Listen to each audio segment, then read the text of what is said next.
अस्सलामुअलैकुम। बोल न्यूज़ में मैं हूं जवाद कमाल। हेडलाइंस आप जान चुके हैं। बुलेटिन के आगाज़ में आपको खबर दें, लंदन हाई कोर्ट ने सदर मुस्लिम लीग नून नवाज शरीफ के बेटे हसन नवाज को दिवालिया करार दे दिया है।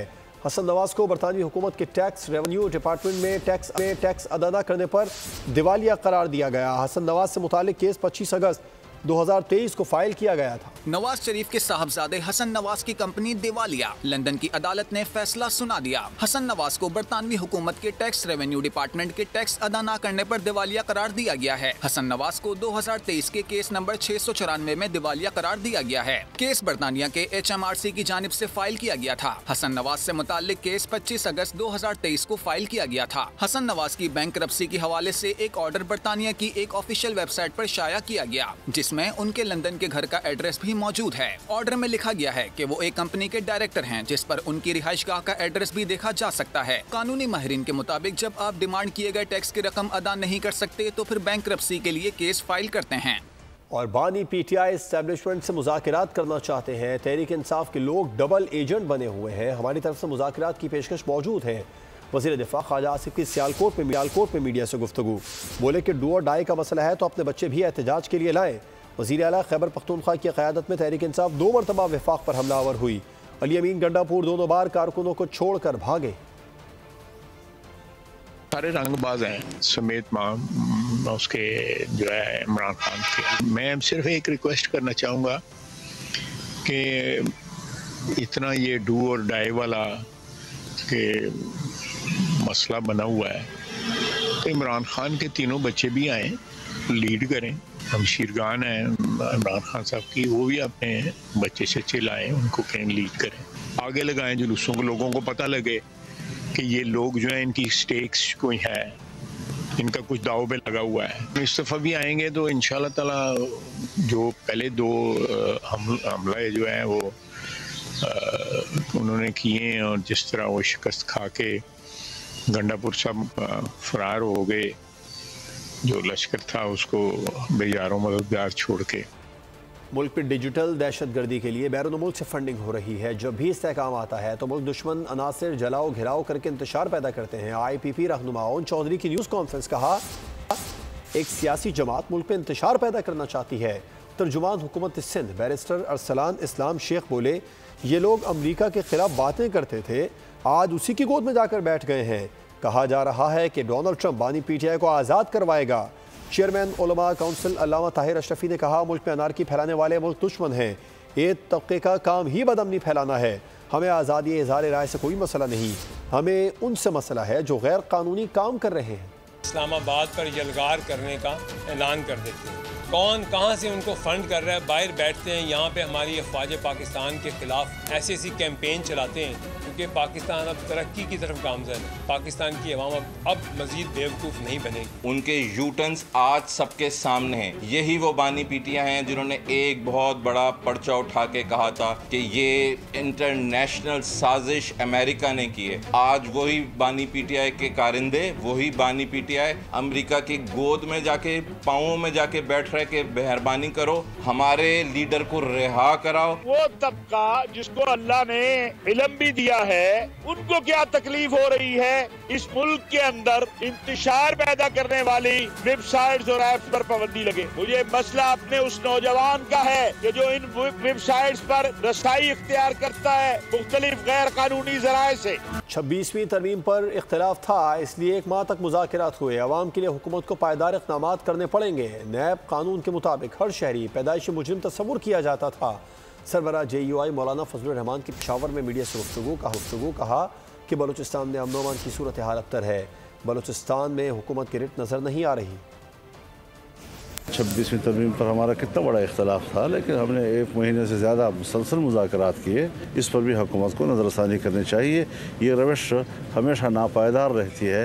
हमें कोई पायदार इक़दाम करने चाहिए ताकि आवाम को हम मुतमईन कर सकें। नेब एक ऐसा कानून था कि जिस कानून में पाकिस्तान का हर शहरी पैदाइशी मुजरिम था और जिसको जब चाहे गिरफ़्तार किया जाए और फिर वो साबित करे कि मैं मुजरिम नहीं हूँ। बलूचिस्तान में यही सूरत हाल है। हुकूमती रिट कहीं नज़र नहीं आ रही है और हुकूमतें भी बजाय इसके कि वो अपना फ़र्ज़ मनसबी बजा लाएँ और लोगों के जान माल और आबरू के तहफ़्फ़ुज़ की लिए अपनी तवानाइयाँ और सलाहियतें सर्व करें। वो अपनी सियासत पर ही सारी चीज़ें मरकूज़ किए हुए हैं। अपोजिशन लीडर कौमी असम्बली उमर अयूब का PTI के 24 नवंबर के एहतजाज के हवाले से वीडियो पैगाम। बोले, आइए इस मुल्क को संभालें, इस्लामाबाद एहतजाज के लिए निकलें और बानी चेयरमैन से मोहब्बत का इजहार करें। आपने ये यकीनी बनाना है कि जब तक हमारे मुतालिबात पूरे नहीं होते हम पीछे नहीं हटेंगे।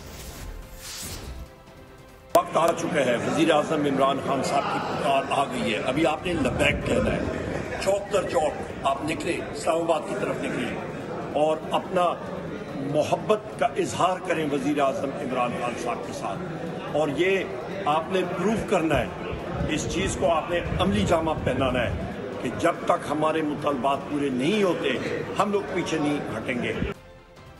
अमरीकी अरकान कांग्रेस ने बानी PTI से नारवा सलूक की मजम्मत की है। बानी PTI पर मजालिम ढाए जा रहे हैं। मुशीर इत्तलात खैबर पख्तूनख्वा बैरिस्टर सैफ कहते हैं, अमरीकी कौंसल जनरल से पाकिस्तान और खित्ते की सियासत पर बात हुई।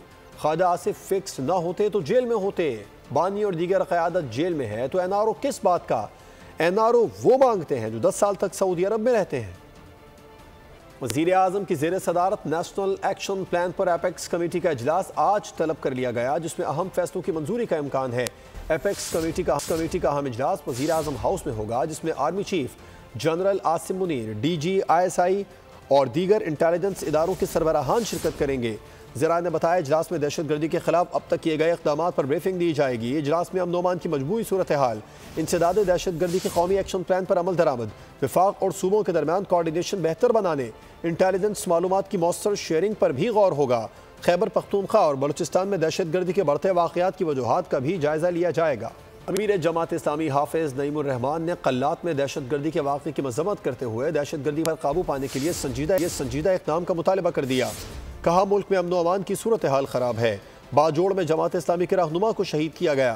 कारकुनों की टारगेट किलिंग की जिम्मेदारी हुकूमत पर आयद होती है।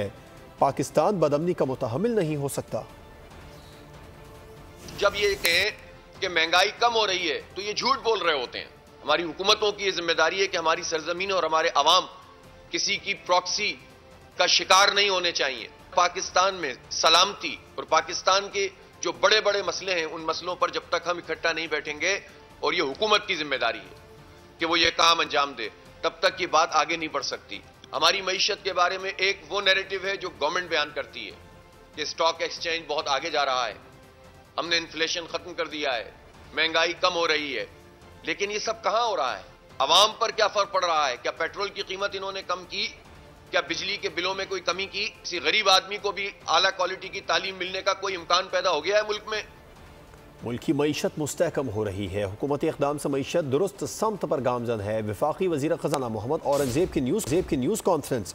कहा, IMF और दीगर मालियाती इदारों के साथ राबिता रहता है। महंगाई और पॉलिसी रेट में कमी आई है। ज़र मुबादला के ज़खायर में इजाफा हो रहा है। मौसमियाती तब्दीली का चैलेंज दरपेश है। मौसमियाती तब्दीली के मनफी असरात से निपटने के लिए मिलकर काम करना होगा।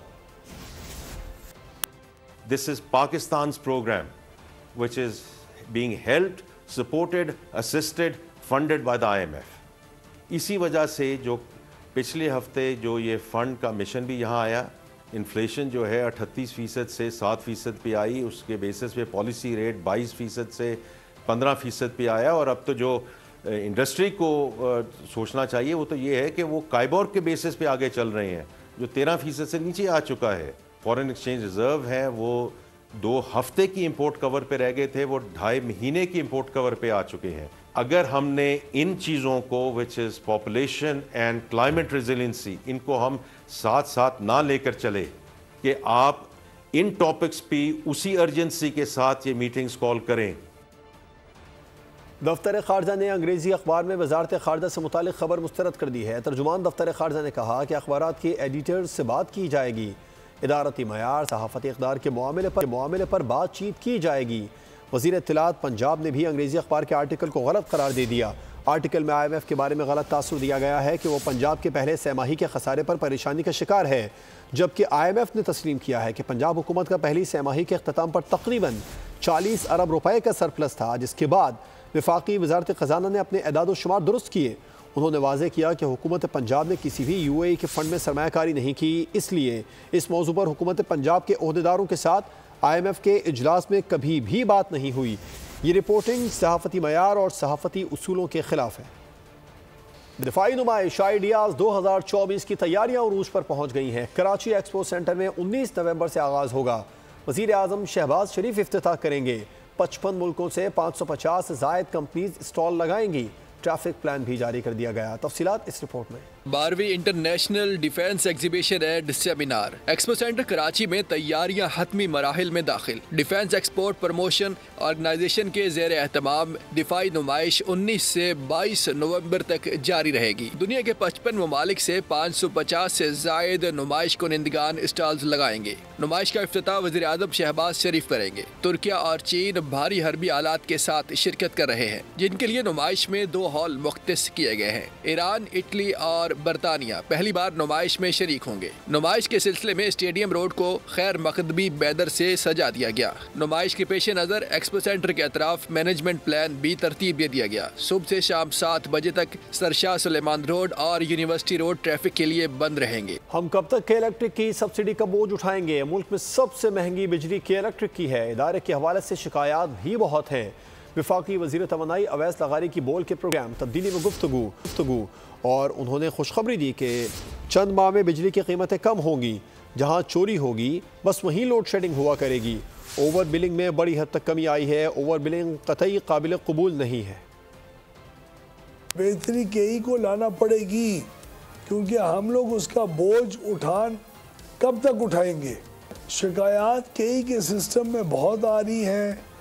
उनकी कारकर्दगी पिछले कई सालों में पहले से बदतर हुई है।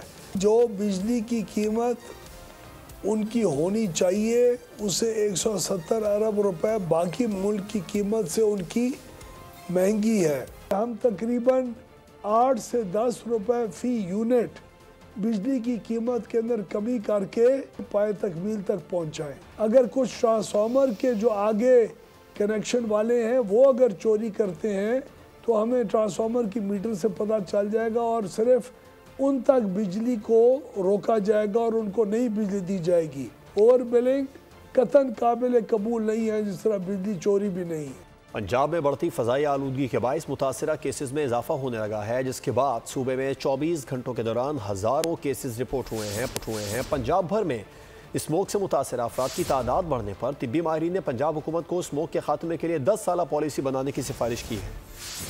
पंजाब में 24 घंटों में स्मोक से मुतासरा हजारों मरीज रिपोर्ट। महकमा सेहत पंजाब ने अदाद शुमार जारी कर दिए। 58,000 से जायद मरीज गुज़िश्ता 24 घंटों में सामने आए। 53,377 अफराद सांस की तकलीफ, फेफड़ों के इन्फेक्शन में मुब्तला हुए। दमे के 3,509 मरीज, जबकि अमराज कल्ब के 883 केसेस रिपोर्ट हुए। फालिज के 104 और आशूब चश्म के 656 मरीजों की भी तस्दीक की गई। लाहौर में 24 घंटे के दौरान 4,108 सांस की तकलीफ के मरीज सामने आए। महकमा सेहत के मुताबिक स्मोक से 5 बीमारियों में इजाफा हुआ है। शहरियों से अपील है कि एहतियाती तदाबीर इख्तियार करें और मास्क का इस्तेमाल लाजमी करें।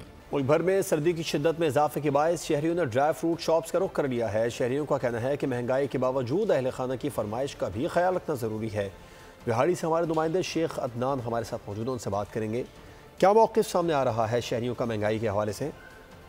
इस टाइम मौजूद है। सर्दियों में इजाफे के साथ साथ ड्राई फ्रूट का लोगों ने रुख कर लिया। ड्राई फ्रूट लेने के लिए आए हैं। मेरे साथ कुछ लोग मौजूद हैं जो यहाँ से ड्राई फ्रूट लेना है। इनसे जानते हैं ये क्या कहेंगे। सर, आप सर्दियों में इजाफा आप क्या लेना है यहाँ पे? यहाँ पे हम लोग काजू लेने आए हैं, क्योंकि सर्दियों में वो सर्दियों की सौगात है और थोड़ा पिस्ता भी साथ में। काजू, पिस्ता और अखरोट, बादाम ये सर्दियों में खाने का वैसे भी मज़ा आता है और खाने भी चाहिए, इससे आपकी सेहत अच्छी रहती है। मैं यहाँ पे अंजीर लेने आया हूँ। अंजीर बहुत अच्छी इनकी है, इनका म्यार बड़ा अच्छा है। वैसे सर्दियाँ आ गई हैं, इसमें ना बहुत ज़्यादा इसकी डिमांड बढ़ गई है और इसमें ज़्यादा सर्दी के हवाले से ये ड्राई फ्रूट इस्तेमाल होते हैं। जैसे कि इनका कहना है कि सर्दियों की ड्राई फ्रूट सुगात है और हम लेने आए हैं, और बच्चों की भी डिमांड है और फैमिली की भी डिमांड है। हम ड्राई फ्रूट लेने आए हैं। जैसे जैसे सर्दियों में इजाफा होगा, ऐसे ऐसे ड्राई फ्रूट में खाने में भी इजाफा होगा और खूब इंजॉय करेंगे और ड्राई फ्रूट को खाएंगे। जी, आपका शुक्रिया तफसीलात से आगाह करने के लिए अदनान। सवात, मैंगोरा शहर और गिरदोनवा में जलजले के झटके। जलजले की शिद्दत 4.1 रिकॉर्ड की गई। जलजला पैमा मरकज़ के मुताबिक जलजले की गहराई 213 किलोमीटर रिकॉर्ड की गई और जलजले का मरकज़ अफगानिस्तान ताजिकिस्तान रीजन था।